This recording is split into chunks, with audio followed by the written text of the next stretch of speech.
Le triomphe de 1959 s'est payé au prix fort et David Brown annonce le retrait d'Aston Martin dès la fin de l'année.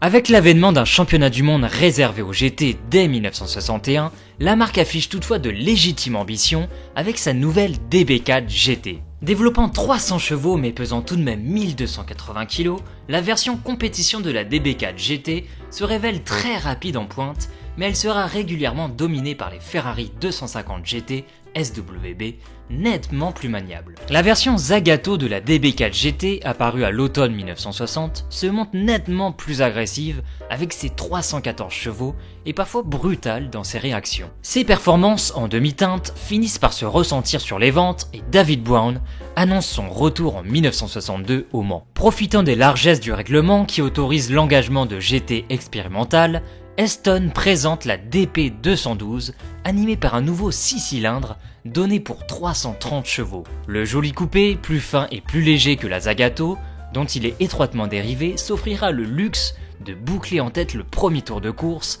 avant de malheureusement renoncer dû à son moteur cassé. Ces débuts satisfaisants pour une simple voiture laboratoire incitent l'équipe à un effort plus conséquent pour l'édition suivante. En 1963, deux DP 214 de 315 chevaux et une DP 215 expérimentale à moteur 4 litres sont engagés sous la bannière officielle. Très bien profilées, les trois voitures qui ne se distinguent que par des points de détail se montrent très rapides, 307 km/h pour la DP 215. Elles dominent la catégorie GT pendant les premières heures de course, mais disparaissent bientôt, victimes de problèmes mécaniques. Ce dernier baroud marquera la fin de l'activité du service compétition d'Aston Martin.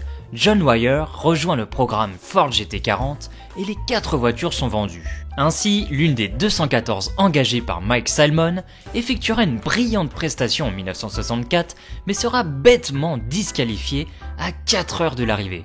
Il faudra attendre un quart de siècle pour revoir des Aston Martin officiels sur la piste des 24 heures du Mans.